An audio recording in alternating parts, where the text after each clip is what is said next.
Sir Alex, just over here, Sam Wallace from The Independent.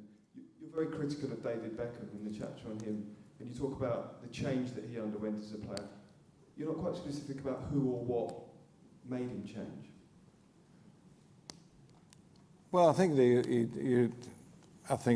big problem for me, and I'm a football man really, he fell in love with Victoria. That changed everything, I think. And being a football man, that I had to think about my own control of the club and where we're going with that. And if he had asked my advice about leaving Real Madrid to go to LA Galaxy, I would have told him exactly what I thought. How can you leave Real Madrid to go to LA Galaxy? And of course, he reinvented himself a couple of times to go to Milan, then to go to PSG. It was fantastic. And that's all down to the natural stamina he had. And also, I think towards the end, he probably did miss the big-time football. And that's a decision he made himself. Maybe in years to come, he'll look back and say, well, maybe I should have stayed with Real Madrid, whatever. But I don't think I'm being too critical on David. I think that the admiration for him goes to this. He's become a fantastic... How can I argue how he's turned out as a human being? He's an icon to every kid in the world. He's a very wealthy guy. So how can I possibly argue with that? But I've never had any issue with him at all. I liked him. I thought he was a marvellous guy. He always was a marvellous boy. And when he joined us at 12 years of age, he had this fantastic ambition to be a footballer, which I loved. And he was part of that great squad we got through, the group we got through with Giggs and Scholes and the Nevilles and Nicky Butt, Ben Thornley. It was a wonderful period for Manchester United. And he's worked to get to the point where he became a great player. And I think that we made the right decision in terms of letting him go to Real Madrid because we felt it was time. I think that if you're managing Manchester United for 27 years, you have to deal with issues at some point along the way. And the important thing is it was always my mantra to make sure I kept control of the club. Not easy when you're dealing with a lot of top players and star players and great players. And therefore, the most important thing was to always keep your control. And also, it's important for people to understand how difficult that is and the important decisions I had to make in relation to that. And I always have to go back to that point. Did I feel I was losing control if I let things carry on? And therefore, that was a determining point in terms of management structure. Well, I think leadership is a quality that can apply to all businesses.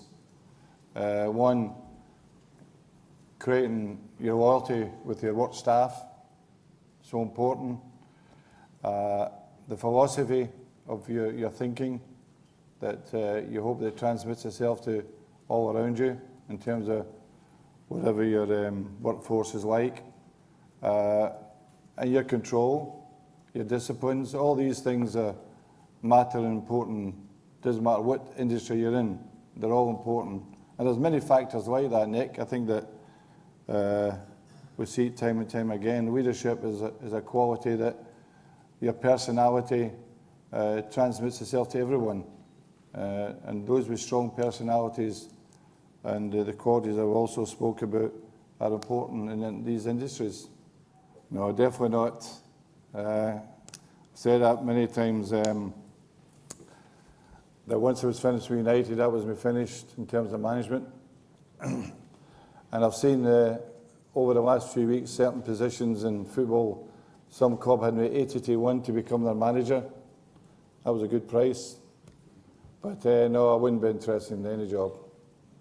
Well, as I said, time and I have no problem with that at all. I mean, there seems to be more made of it than there really is. But you see, Wayne asked away, and I've written that in the book, that he felt he'd been playing out of position. Now, I can understand that because even as a player myself, I was dropped 10 minutes past 2 in the Scottish Cup final, top goal scorer. And I wanted to know why to the manager, and I had a heated discussion with the manager on the very day of that cup final. So for Wayne to come and say that he's disappointed he's not playing his normal position, I can understand it. But at the time, Wayne wasn't playing well enough. You know, that was my judgment. And now we see him in the form he's in. Do you think I would drop Wayne Rooney if he was playing the way he was just now? Absolutely no way. That's what I want to see. I want to see Wayne Rooney in this form he is at the moment all the time, because the expectation on him, and he must understand that now, is huge. He's a white hope for England. He's one of the great players of Manchester United. And when he's in that form, we see a different player. Fantastic player. I think Avram was a really nice man. I think that he came into the Chelsea team following Jose Mourinho, which is a very difficult task. But he took his team to the final. I just felt that, I think with Avram and so many coaches that passed his way, you know, after that it's not a club where you stay long as a manager or a coach, you know. But no, he's a really nice man. He's a very good coach. Well, Mark got off to a real bad start. He turned up 3 hours late for his first day of training. So it wasn't a great start for him, and he was overweight, and that was obvious. And we worked hard to try and get his fitness down. But I think we had a bad period and tried to replace Peter Schmeichel. We really did, and we tried several goalkeepers, and it's definitely not my strongest point. There's no doubt about that. I didn't do well with goalkeepers in general, and therefore, by the time we got to Van der Sar, which was a blessing really, because then we got ourselves back to the level of Peter Schmeichel. But Tim Cahill was one we actually was on the radar, and we had actually watched him 2 times. I went to watch him in the semi-final when they beat Sunderland, and he had a lot of really good qualities. We let it pass, and of course the same for Everton. He had a terrific career with Everton, and there was always a goal in him, you know. So, yeah, sometimes you win one, and sometimes you lose. You make decisions about, bringing on players into your club. You hope that it's going to be benefit to you, and sometimes you don't go for some players. The thing about Edwin is, as opposed to say Schmeichel, 2 different personalities, but Schmeichel was a warrior. You know, they blasted every defender in front of him, and they could, you know, so aggressive and things, whereas Edwin was so calm. And that calmness was fantastic for our defenders. But in the dressing room, he was very forthright, telling players exactly what he expected of them, particularly the defenders. At half-time, fantastic. It was just a magnificent presence and calmness about him. And his use of the ball, well, he was easily an outfield. He was a free player at the back for us. No, and what a fantastic person he is too. Strong and, well, 130 caps for Holland, it tells you everything. But he was a marvellous, it was a great buy for us, absolutely brilliant. I just wish I'd got him when Schmeichel had decided to leave at that time. Sir Alex from the Sun. You say that Wayne Rooney had wanted you to pursue Mesut Ozil before he went to Real Madrid. Bearing in mind how well Ozil's done since he arrived at Arsenal, do you think Rooney was right? Well, the thing was, Ozil was not on the radar. And I say that to Wayne at the time. And I think we get most of them right over the years in terms of signing players. We signed Chicharito that summer. And my thoughts at the time was Rooney and Chicharito, you know. And I think that would have been a fair prospect for us to look at. Ozil won when he was at Werder Bremen, actually played wide right for most of the season. And then towards the second half of the season, he started playing him off the front. And, you know, he was part of that great under-21 teams of Germany. He went to South Africa, I think it was 5 or 6 of them went, and did very well. But it wasn't necessarily on the radar of that type of player, a number 10 off the front, you know, where he was playing for Germany.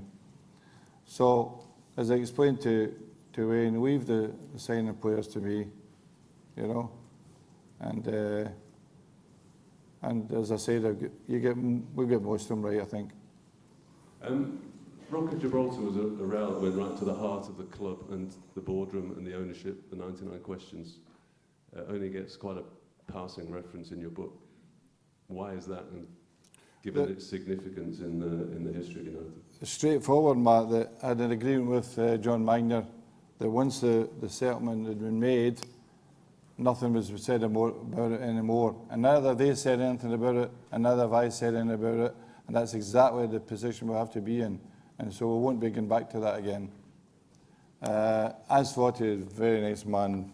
Well, Capello was the English team manager, so I didn't really have a lot of dealings with him in the same way as I did with Ancelotti and with Mancini. But Roberto always brought good wine. You know, Sasakai, Onalaya. I'm sorry he's left. Well, she's an exceptional person, you know, that she doesn't go to the games, as probably most of you know. She's been to a few finals right enough, but never watches it. And it takes a certain type of person to be able to take that sacrifice of no going to the particularly going to Manchester United, for instance, to watch games, because it can be quite a good day out, you know. But her job has always been a wife, a mother, and a grandmother, you know, and that's what she enjoys most. And she brought up the kids. She brought Mark, Jason, and Darren up when I was running 2 pubs in Glasgow and running St Mirren Football Club. Not easy. So all the thanks. And you used to say to me, yeah, but wait till they're 16, they become daddy's boys, which, of course, when we get older and they grow up, they become more closer to you because of that, because of their age. But there's no doubt that she's a big influence in our family. Well, Ollie was one of these rare human beings that watched every game and he took the notes in every training session. And his desire was later on to be a coach, obviously. But it's also more than that. It's about trying to be the best you possibly can be and giving himself the best chance, and taking all the notes down in the training sessions and watching when he was a sub. I used to say to the scouts, to the substitutes thereafter, referring to Ole Gunnar Solskjaer, watch the game. Watch the game. Don't be having a glance round the stadium or chatting to each other during the game. Watch the game. And that's what Ole did. So when he came onto a game and knew exactly the flow of the game, the tempo of the match, and he fitted in. That's why he was such a great substitute. And it was fantastic quality to have. And the patience, obviously. I mean, I'm very lucky that he never complained. You know, I don't think any other player with that quality would have stood for it. I mean, Teddy was always moaning at me, Teddy Sheringham, about not playing enough games, and I can understand. He was a great player. But you have in York and Cole, Sheringham and Solskjaer, you know, it was a golden time for us. And Ole had that fantastic patience just to be waiting his turn.